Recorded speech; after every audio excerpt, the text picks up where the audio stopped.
Hello everyone, how are you? Welcome to my YouTube channel. The Hinterkaifeck Murder Mystery. Hinterkaifeck is a small remote farmstead which is situated between the Bavarian towns of Ingolstadt and Schrobenhausen and about 45 miles north of Munich, was the spectacle of one of the most dreadful and still unsolved crimes in German history. On the evening of March 31, 1922, the 6 residents of the farm were all brutally killed with a pickaxe. The 6 fatalities were farmer Andreas Gruber, his wife Cazilia, their widowed daughter Victoria Gabriel, and her 2 children Cazilia 7 and Joseph 2, and the maid Maria. The 2-year-old Joseph was rumored to be the son of Victoria and her father Andreas, who had an incestuous relationship. A few days before the crime, farmer Andreas Gruber said to neighbors that he had noticed footprints in the snow leading from the edge of the jungle to the farm, but none leading back. He also talked about hearing footsteps in the attic and discovering an unfamiliar newspaper on the farm. Also, the house keys went missing many days before the killings. None of this was reported to the police before the assault.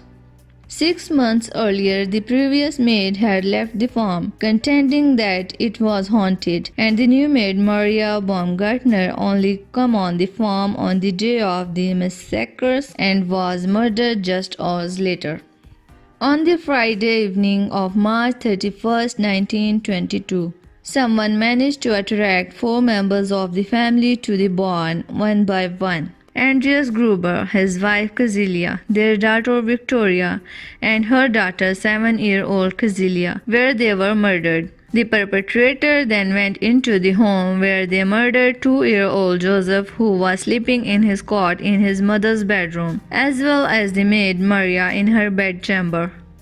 Shockingly, the autopsy disclosed that young Cazilia had been alive for quite some time after being assaulted, tearing her hair out in big clumps as she lay dying in the barn. On the following Tuesday, April 4, concerned neighbors went up to the farmstead because none of its residents had been noticed for a few days, and young Cazilia had not attended school and found the bodies.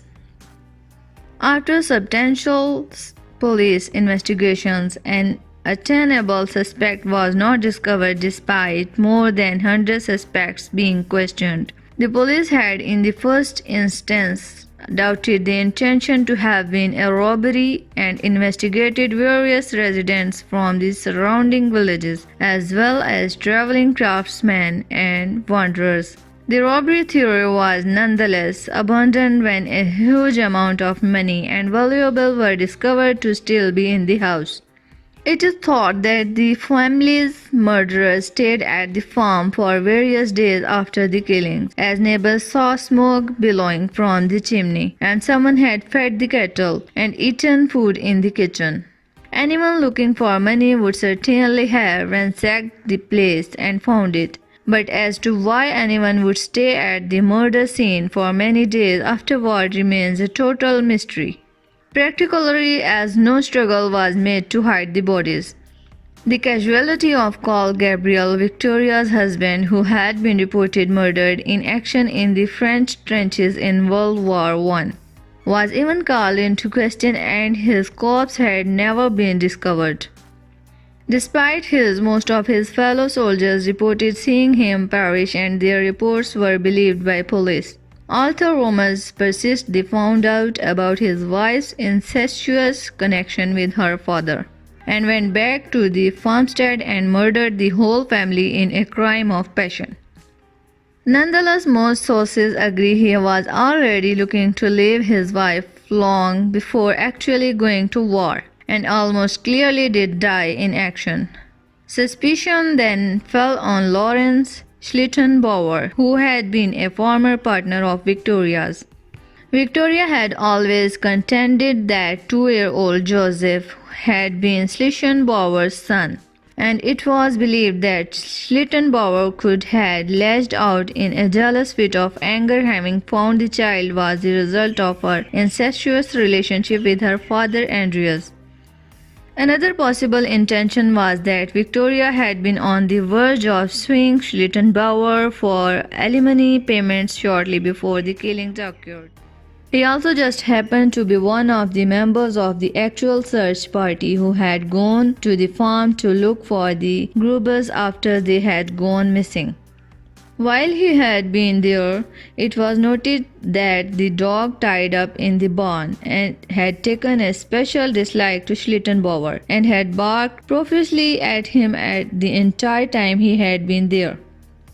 Also, one witness said later that Schlittenbauer had appeared to be extremely unperturbed by the sight of the bloodied bodies, and had been eligible to unstack the corpses in the barn without indicating any indication of disgust. When he had been asked why he was disturbing the bodies before police arrived, he was reported to have said that he wanted to find his boy. Schlittenbauer has ascertained a beyond normal familiarity with the farm and was able to steer his way around the property easily, as if he had spent a lot of time there. All of this raised eyebrows, and Schlittenbauer was interviewed vastly by police. But in the end, they simply did not have enough substantial evidence to link him to the crime. The bodies of the 6 killed victims were beheaded and the skulls sent to Munich, where clairvoyants assessed them but to no avail. The skulls were never returned from Munich after having been lost during World War II. The farm was destroyed in 1923, a year after the attacks, and the casualties were laid to rest in Weidhofen, where there is a memorial in the graveyard. Close to where the farm was located, there is now a shrine dedicated to the casualties. Thank you for watching.